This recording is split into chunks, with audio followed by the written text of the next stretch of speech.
Hi friends, అందరు ఎలా ఉన్నారు? సంతోషంగా ఉండాలని కోరుకుంటున్నా అండి. అందరు హ్యాపీగా ఉండాలి, సంతోషంగా ఉండాలండి. ఈరోజైతే మంచి సింపుల్ రెసిపీతో వచ్చాను. పులిహోర నిల్వ చేసుకోవడం అండి. ఇన్స్టెంట్ పులిహోర మనం ప్రిపేర్ చేసి పెట్టుకున్నామంటే 1 year వరకు నిల్వ ఉంటుంది. మామిడికాయతో చేయబోతున్నాము.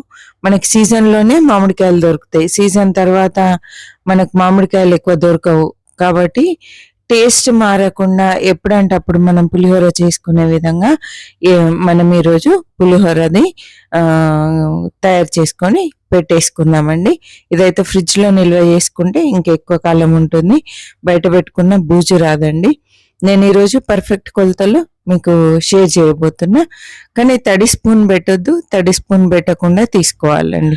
మనం ఎప్పుడు ఈ పులిహోర పులుసు తీసినా కూడా తడి స్పూన్ మాత్రం పెట్టొద్దు, డ్రైగా ఉండే స్పూన్తో వాడుకోవాలండి. ఇప్పుడైతే నేను ఒక 5 మామిడికాయలు, ఈ సైజు మామిడికాయలు తీసుకున్నాను. శుభ్రంగా కడిగానండి. కడిగిన తర్వాత తుడిచి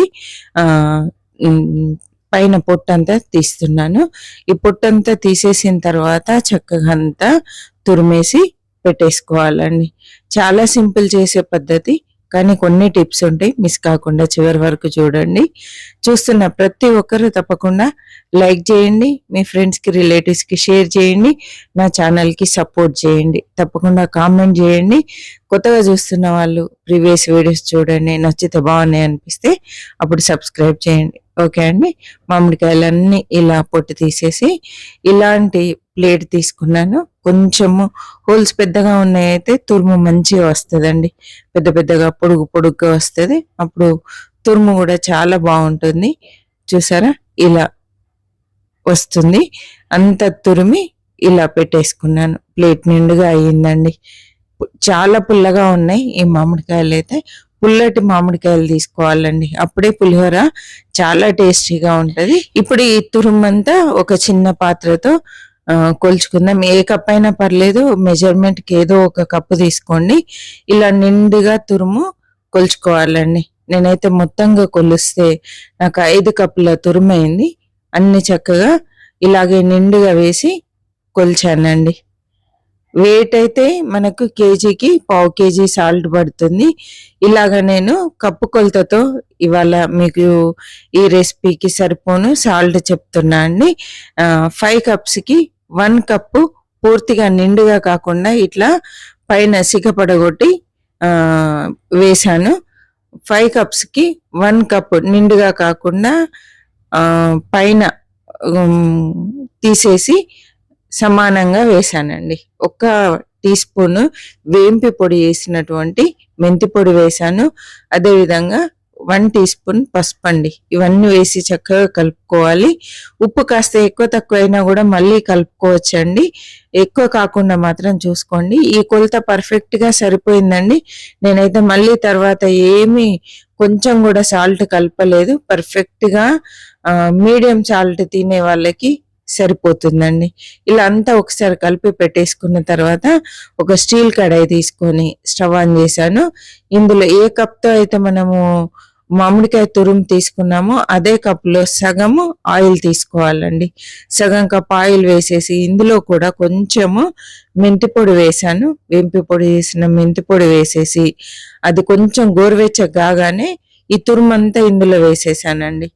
మీడియం ఫ్లేమ్లో చక్కగా ఈ తురుము ఉడికే వరకు ఉడికించుకోవాలి. మధ్యలో కలుపుతూనే ఉండాలండి, ఎందుకంటే అడుగంటుతుంది. అడుగంటిందంటే మాడు వాసన వచ్చేస్తుంది. ఓపిక్గా కలుపుతూనే ఉండాలి. ఉడికించినంత వరకు ఇలాగే కలుపుతూ ఉండాలి. ఇప్పుడైతే పర్ఫెక్ట్గా ఉడికింది. ఇలా మెత్తగా అయిపోతుంది, కలర్ చేంజ్ అవుతుందండి. కలర్ చేంజ్ అయ్యి మెత్తగా అయిపోయేంత వరకు ఉడికించుకోవాలి. చూసారా, ఇలా అయితే సరిపోతుంది. మీకు ఆల్మోస్ట్ అర్థమైంది అనుకుంటాను. కలర్ పూర్తిగా మారిపోయింది. చూసారా, డార్క్ కలర్లోకి వచ్చేసింది. చక్కగా ఉడికిపోయిందండి. ఇప్పుడైతే స్టవ్ ఆఫ్ చేస్తున్నాను. ఆఫ్ చేసేసి పక్కన పెట్టేసుకుందాం. పక్కన పెట్టేసి ఇప్పుడు కొంచెం మనం తాలింపు వేసుకుందామండి. నేనైతే 2 టేబుల్ స్పూన్ల ఆయిల్ తీసుకున్నాను. ఆయిల్ తీసుకొని ఎండుమిరపకాయలు ఒక 2 చిన్న ముక్కలుగా చించి వేసాను. కొన్ని ఆవాలండి. ఆవాలు కూడా చిట్పట్లాడుతూ ఉండగా కొన్ని పల్లీలు వేసుకున్నాను, గుప్పెడన్న పల్లీలు వేసాను, కొంచెం పచ్చిశనగపప్పు వేసేసి ఇవన్నీ చిట్పట్లాడేంత వరకు, అంటే పల్లీలు చక్కగా వేగే వరకు వేపుకోవాలండి. ఇలా వేగిన తర్వాత కొంచెం పసుపు, కొంచెం ఇంగువ నచ్చితే వేసుకోండి, లేదా స్కిప్ చేయండి. ఇక తప్పనిసరిగా పులిహోర అంటే మిరియాలు ఉండాల్సిందే, మిరియాలతోటే రుచి అండి. నాకైతే అలా అనిపిస్తుంది. మీకు నచ్చుతుందో లేదో తప్పకుండా కామెంట్ చేయండి. కరివేపాకు కూడా వేసి చక్కగా వేంపేసుకొని స్టవ్ ఆఫ్ చేసుకోవడమే అండి.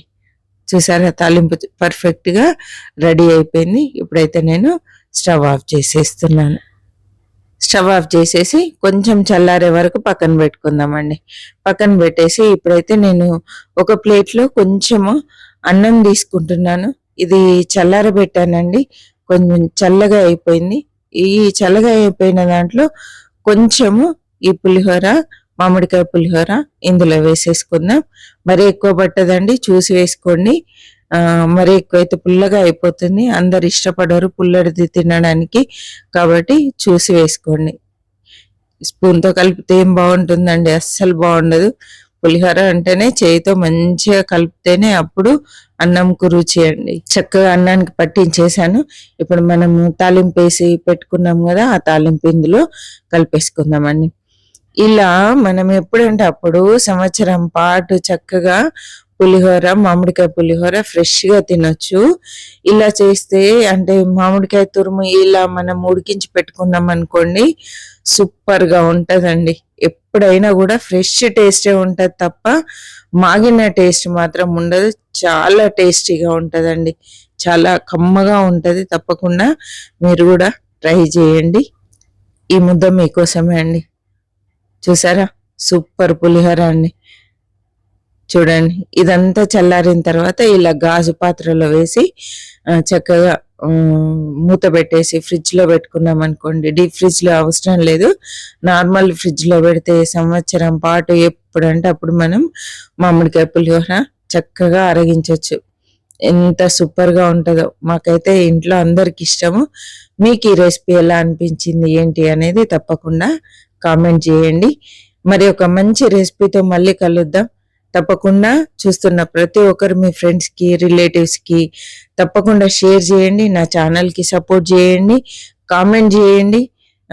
ఎలా అనిపించింది ఏంటి అనేది తప్పకుండా కామెంట్ చేయండి. మీరు కూడా ఒకసారి ఈ రెసిపీ ట్రై చేసి చూడండి. ఇదైతే ఇంకా మనము పప్పులో కూడా వాడుకోవచ్చు అండి. టమాటా పప్పు, తర్వాత మామిడికాయ పప్పు వేసుకుంటాం కదా, అలా కందిపప్పులో కానీ, పెసరపప్పులో కానీ, వంకాయ కూరలో కానీ, ఇలా దేంట్లో అయినా కూడా ఇది వాడుకోవచ్చు. కాబట్టి చక్కగా ఈ సీజన్లో మీరు కూడా రెడీ చేసి పెట్టుకొని చక్కగా ఎంజాయ్ చేయండి. ఓకే అండి, ఈ రెసిపీ నచ్చింది అనుకుంటున్నాను. నచ్చినట్లయితే లైక్ చేయండి, షేర్ చేయండి, సబ్స్క్రైబ్ చేయండి. మరి ఒక మంచి రెసిపీతో మళ్ళీ కలుద్దాం. అప్పటి వరకు సెలవండి.